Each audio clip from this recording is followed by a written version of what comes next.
السلام علیکم ورحمۃ اللہ وبرکاتہ۔ Learn and teach official channel میں عبدالرشید ساجد کی طرف سے خوش آمدید۔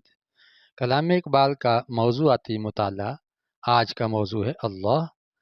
یہ لفظ اردو کلام میں 96 بار اور بانگ درا میں 25 بار آیا ہے۔ قلم و کرتاس کی دنیا میں آپ کو لیے چلتے ہیں۔ آپ کے سامنے لفظ اللہ بڑے سٹائل کے ساتھ لکھا جا رہا ہے، خوش خط کر کے۔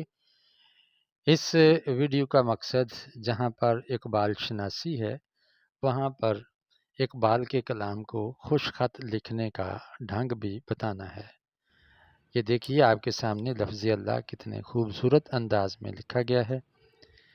بانگ درا لکھا جا رہا ہے، اس کے بعد ایک ایک شعر لکھ کے دکھایا جائے گا، اور اس کے اندر آنے والے مشکل الفاظ کی تھوڑی سی وضاحت بھی ہوگی اور شعر کا مفہوم بتانے کی بھی کوشش کی جائے گی۔ نیچے سب ٹائٹل میں ہر مصرعے کا انگلش ترجمہ بھی دیا جا رہا ہے۔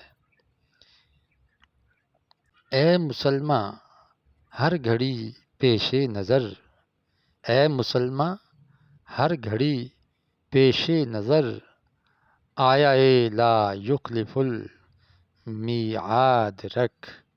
لا یخلف المیعاد کہ اللہ وعدے کے خلاف نہیں کرتا، اس بات کو اپنے سامنے ہمیشہ رکھ۔ اور مسلمان کو یہ یقین ہونا چاہیے کہ اس کا رب جو وعدہ کرتا ہے وہ ٹھیک پورا کرتا ہے۔ یہ لسان العصر کا پیغام ہے۔ موجودہ دور کی جو زبان ہے اس کا یہ پیغام ہے، ان وعد اللہ حق، ان وعد اللہ حق، یاد رکھ کہ بے شک اللہ کا وعدہ سچا ہے۔ آگے شعر نمبر 10 میں سوامی رام تیرتھ نام کی نظم میں اقبال فرماتے، نفی ہستی ایک کرشمہ، نفی ہستی ایک کرشمہ ہے، یعنی اپنی ذات کو کی نفی کر دینا ایک کرشمہ ہے دل آگاہ کا، یعنی جو زندہ دل لوگ، بیدار مغز اور جاگنے والے لوگ ہوتے ہیں، ہوش مند لوگ، وہ اپنے آپ کی نفی کر دیتے ہیں، ہر چیز کی نفی کرتے ہیں۔ لا کے دریا میں نہاں موتی ہے الا اللہ کا، یعنی پہلے آپ لا کہہ کے ہر چیز کی نفی کریں گے اور اس کے اندر سے آپ کو اللہ موتی، الا اللہ کا موتی ملے گا۔ شعر نمبر 11 میں فاطمہ بنت عبداللہ نامی نظم کے اندر اقبال لفظ اللہ کو استعمال کرتے ہوئے کہتے ہیں کہ یہ جہاد اللہ کے رستے میں، یہ جہاد اللہ کے رستے میں بے تیغ و سپر۔ ادرنا محاصرے میں فاطمہ بنت عبداللہ کی کارکردگی جہادی لوگوں کو پانی پلانے کی تھی، اور انہوں نے کام کیا اور جام شہادت نوش کیا۔ یہ جہاد اللہ کے راستے میں بے تیغ و سپر ہے، جسارت آفرین شوق شہادت کس قدر۔ تو اقبال فاطمہ بنت عبداللہ کو شاباش دے رہے ہیں۔ پھر نوجوانوں نے اسلام کو خطاب کرتے ہوئے اقبال فرماتے ہیں، گدائی میں بھی وہ اللہ والے تھے غیور اتنے۔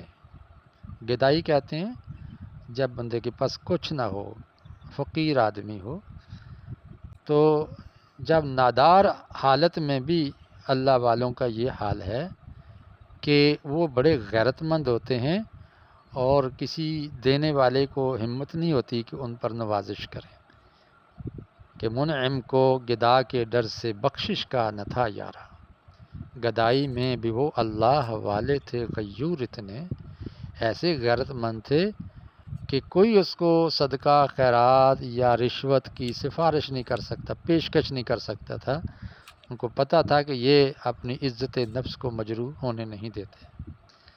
پھر زہد و رندی نامی نظم کے اندر اقبال فرماتے ہیں، مجھ کو بھی تمنا ہے کہ اقبال کو دیکھوں، مجھ کو بھی تمنا ہے کہ اقبال کو دیکھوں، کہ اس کی جدائی میں بہت اشک افشانے، یعنی میں اقبال کی جدائی میں بہت رویا ہوں، اس کا کلام، اس کا خیال جان کے تڑپا ہوں۔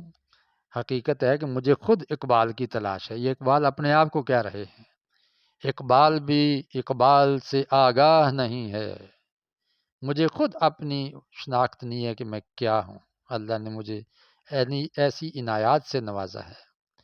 اقبال بھی اقبال سے آگاہ نہیں ہے، کچھ اس میں تمسخر نہیں، واللہ نہیں ہے، اللہ کی قسم مذاق نہیں کر رہا، حقیقت یہ ہے کہ میں خود اپنی حقیقت کو نہیں جان رہا۔ گائے اور بکری ایک بچوں کے لیے نظم ہے بڑی پیاری سی، جس میں گائے انسان کا شکوہ کرتی ہے اور بکری اس کو سمجھاتی ہے۔ گائے کیا کہتی ہے؟ بدلے نیکی کے یہ برائی ہے، میرے اللہ تیری دہائی ہے۔ گائے کہتی ہے میں دودھ پلاتی ہوں اور مالک کے بچوں کی جان میں جان ڈالتی ہوں، اور مالک ہے کہ مجھے بھوکا پیاسا رکھتا ہے۔ تو بکری سمجھاتی ہے کہ نہیں ایسا نہ کرو، وہ آپ کا خیال بھی تو رکھتا ہے نا۔ پھر بچے کی دعا میں ایک بہت پیارا شعر ہے، میرے اللہ برائی سے بچانا مجھ کو، میرے اللہ برائی سے بچانا مجھ کو، نیک جو راہ ہو اس راہ پہ چلانا مجھ کو۔ ساقی ایک نظم ہے، لمبی سی نظم ہے، اقبال اس میں فرما رہے ہیں کہ کٹی ہے رات تو ہنگامہ گستری میں تیری، کہ تو ساری رات ہنگامے کرتا رہا ہے، مدہوش رہا ہے۔ کٹی ہے رات تو ہنگامہ گستری میں تیری، یعنی ساری زندگی تو نے ایسے ہی گزار دی، رب کو یاد نہیں کیا۔ سحر قریب ہے اللہ کا نام لے ساقی،